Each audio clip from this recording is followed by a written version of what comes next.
Welcome to NinjaBot Painting Easy Tutorials number 2, Sabretooth and his X-Force colors. Before we begin, remember to hit that like and subscribe. It really does help a lot.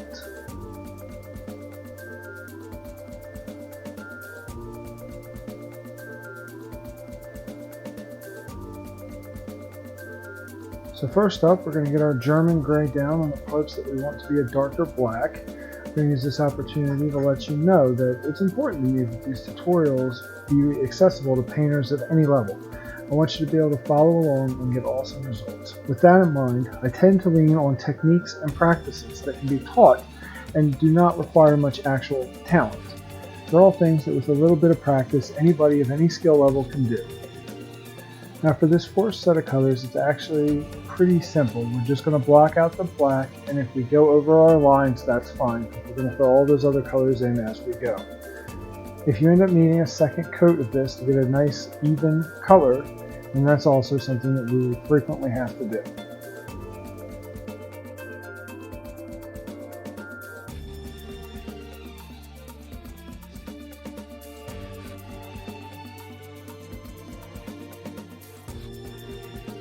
Next up is going to be our dark sea gray.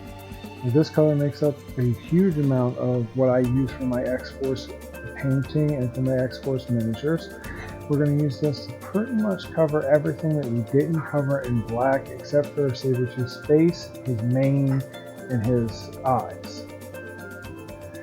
Now as we get closer to these smaller details, I will try to slow down and be a little more precise. But as we go, we're going to end up putting more paint in those lines where those details are anyway. So don't make yourself crazy about it. Just do the best that you can and get as close as you can. In a few steps, we're going to end up inking a line across all of the black where it touches the gray anyway. So if you go a little into the black, it's okay. We're going to catch that as we go.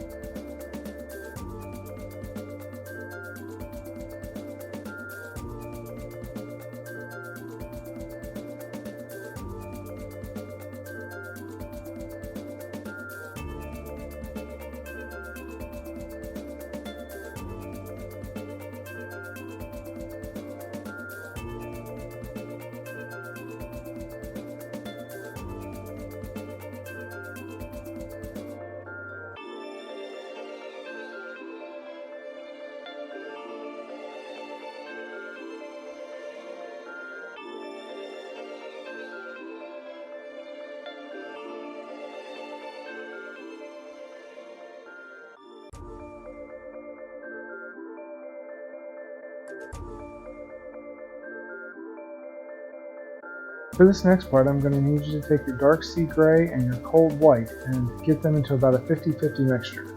Then you're going to get most of the paint off of the brush. I'm a little heavy with it here because I want his mane to be a much lighter color than the rest of his suit, so it's easy to distinguish where they are. I also hit his hair with this.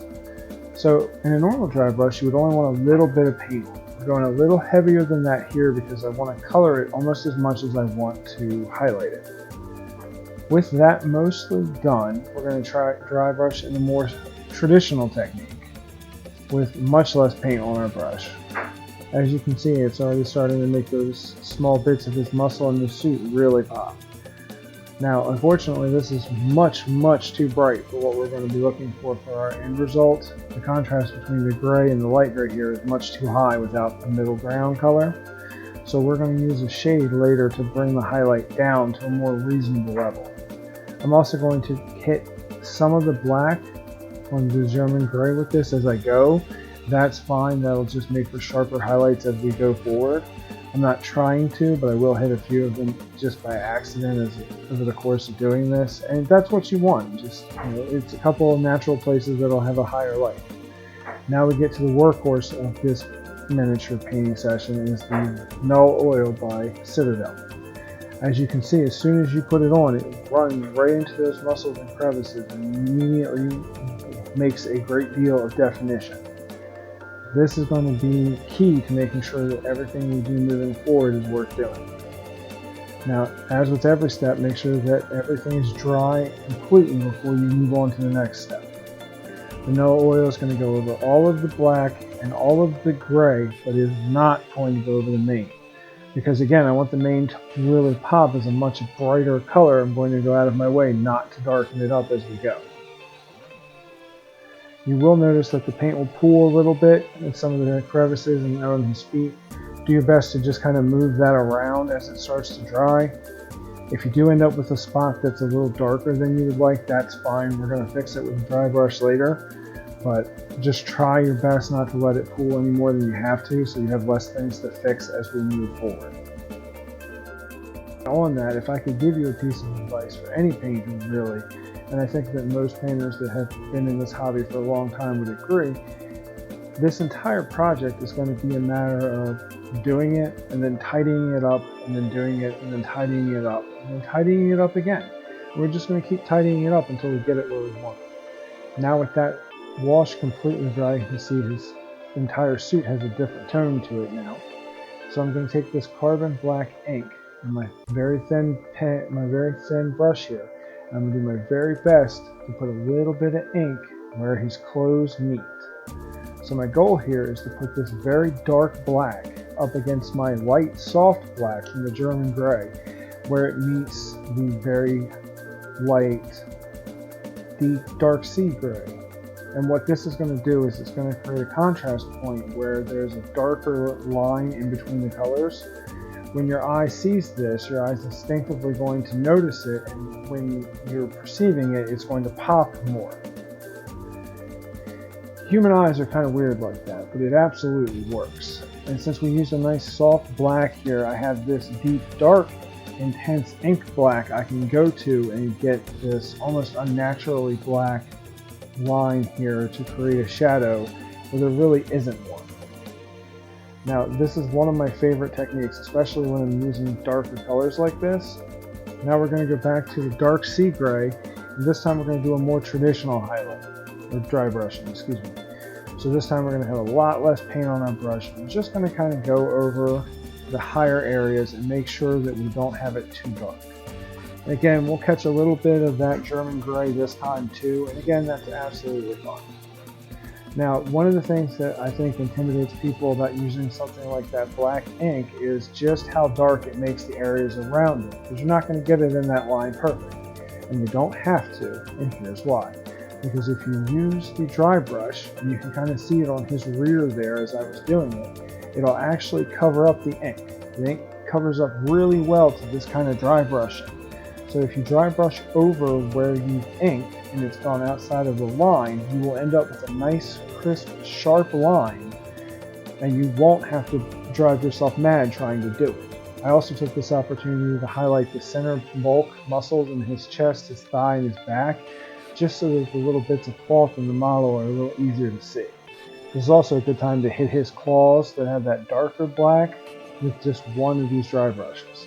You don't want to go too crazy because you still want it to be black, but we definitely want to lighten it up some so that you can see all the different textures in his fabric and the muscles in his arms and hands.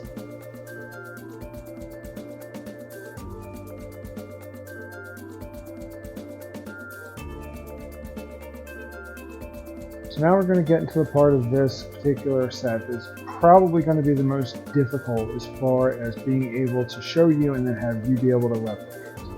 You have to make sure that the red is a nice, smooth consistency. You're looking for about 2% milk's worth of consistency. And you're going to fill in the eye socket. Now, you're going to get it outside of the eye socket, and that's okay. We're going to go in there and paint his face a flesh color later, and we're going to fix it at that stage. So don't make yourself crazy with this. Put a couple layers on there until you have a good solid red, and you've got his entire eye covered. And then if you have it outside of his eye a little bit, again, that's going to be okay. We're going to fix that. Don't stress yourself out. Now we'll take our Tallarn Flesh, which is just the flesh color that I prefer, and we're going to do just that. We're going to go in, we're going to paint his nose and his cheeks, we're going to paint around his chin. We're going to try really hard to avoid the area where his teeth are, but like anything else, if it happens, just remember it's okay. We'll tidy it up later and we'll fix it. Now it's tricky to try to get the area just above the eye with this. Take your time, go slow, prop your elbows up, push your hands together to create a little bit of tension between them so that the only part of your body that moves is the brush. Remember, it's easier to pull a brush down than it is to push a brush forward. So turn your model until your model is a direction where you can make nice, easy downward strokes.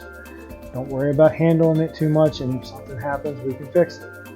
It's all about letting you have as much control of that brush as you can at this stage, because at this stage, these little details are just an absolute nightmare if you're not careful with them. Now I will go in here and do his eyebrows, and a little bit later I'm going to check my reference model back there that I did earlier this year and decide that that's a little much. It's kind of goofy looking with his eyebrows all done up like that, so we're going to fix that too.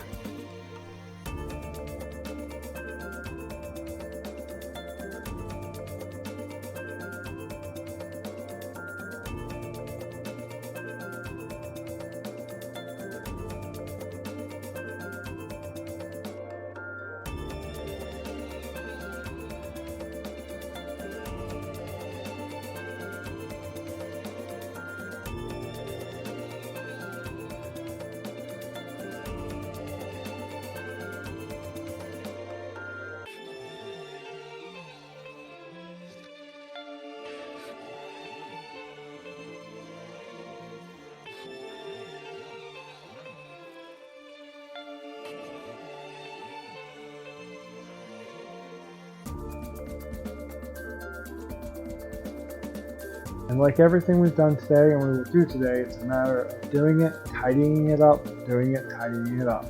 So I'm going to go in now and put just a little bit of red from where I got a little too much of that skin color into his eye. Just nice and gently. Again, make sure the paint is the consistency of 2% milk, nice and thin. Do multiple layers. Don't let yourself get frustrated with it. And just keep tidying it up until you get it just where you want it. If you're looking for tabletop, you really don't have to do a lot with this step. But if you want something that you can take a closer look at, spend the extra time here tidying it up as you go. We're also going to try to get his tongue in the back of his mouth. So now we're going to go back to German gray. Again, I cannot tell you how much I love this gray, and I'm going to darken up the area. This is also where I decided that I felt like his eyebrow ridge was too much with this skin color, so I'm going to just go in here and I'm going to paint it black so that it looks like his mask overhangs a little bit more.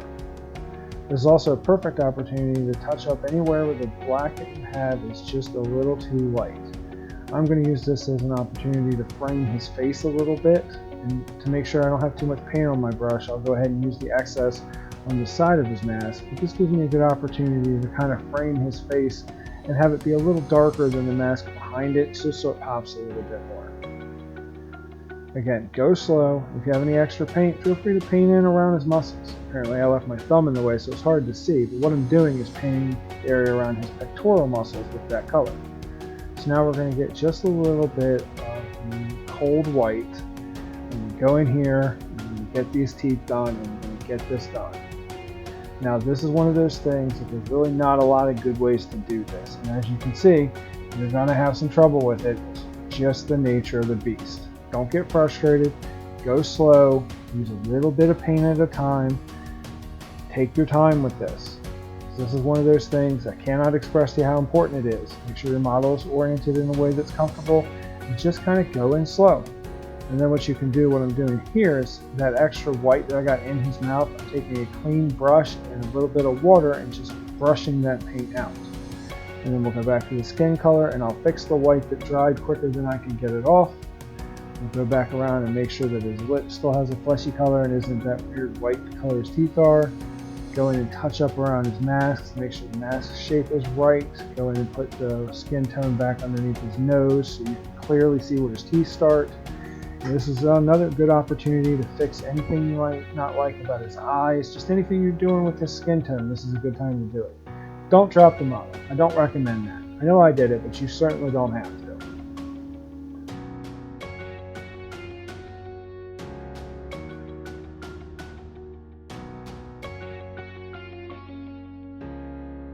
Alright, so in our ever-expanding quest to tidy up everything that we do as we go, we're going to go back to our red. Now the first thing we're going to want to do here is we're going to go in and we're going to touch up the tongue and get that back of the mouth done. That way we get a little bit of color underneath those white teeth. Then we're going to touch up his eyes and make sure they look good. Next up, we'll be taking the Agrax Earth Shade. Now, unlike the model that we did for Wolverine where we used the Lycan Flesh Shade, we're going to use Agrax Earth Shade because since it's a darker brown wash, it's going to give him a more aged look, which is perfect for Sabretooth, who I always envision as being a little bit older and a little bit more gruff than Wolverine is. So we're going to take a clean brush here and pull some of the wash out of his eye socket, and we're going to go ahead and go over his teeth and his tongue. That way the actual definition of the model is a little easier to see. Next, we'll take the Tallarn Flesh, and you'll have to forgive me, I didn't do the best job at catching all of this on video. But what we're going to do is we're going to nice thin paint. It's got 2% consistency, and we're just going to go over his cheekbones, his chin, his nose, the ridge of his nose, just below his nose, above his lip. And we're going to go over it one more time with that color. And what that's going to do, and you're going to see here in just a second, is really makes his face come alive. Now you want to try and keep the Agrax Earth Shade in the dark recesses of his face the best that you can. We'll go back to our red. Now, because the brown wash mutes the colors really efficiently, we want to go in and put just a little bit of red back in the middle of his eye, just a dot or two to bring that color back out and have it looking nice and shiny for us. It's going to do wonders because that dark shade and the red underneath it's going to blend in. Then we're going to take our dark sea gray and our cold white, and we're going to mix it 50-50, and we're going to do a real heavy dry brush on his mane. Normally I wouldn't dry brush with this much paint, but I almost want to paint the mane so that it pops out and it's much lighter than the rest of his costume, so that it's not white, but it's almost white. I'm sure not all the painters out there are going to agree with what I'm going to do here, but because I have his entire base to do and I have it all the same color, I'm just going to put a few drops of paint directly on the base. Then I'm going to take my medium brush here and we're just going to move it all around and get a nice even coat. Now because it's the base, I'm not as worried about the consistency of the paint as I am for his actual model. If it goes on a little thick, it's not going to hurt anything. We're going to touch up the stone, we're going to touch up all around his base and get a nice even coat. You know, if this paint were really heavy, I wouldn't be able to do this, but the paints by Vallejo are usually pretty solid. Now for my X-Force guys, I have the scheme that I use for their bases. It gets this blue wash first, and then once this blue wash dries, I'll give it a Nuln Oil gloss this time instead of the Nuln Oil we used earlier. Once both of those are dry, I'll paint the rim black, then we'll take it out to the garage and we'll get it dull coated to seal everything that we've done in, just so it's easier to carry the model and move it during the gameplay and I don't have to worry about it getting chipped as much. You know, I can't recommend enough that you do this. It's a really valuable step and it'll save you a lot of headache in the future. So that's everything we're going to do for today for Sabretooth. I hope you've enjoyed.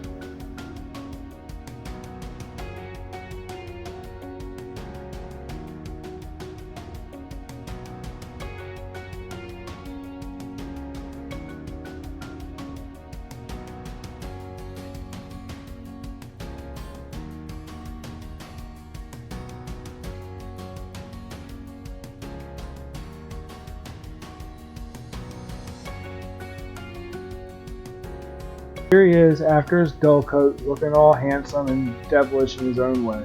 I was really happy with how this came out. I think it's a great tutorial to get started with painting.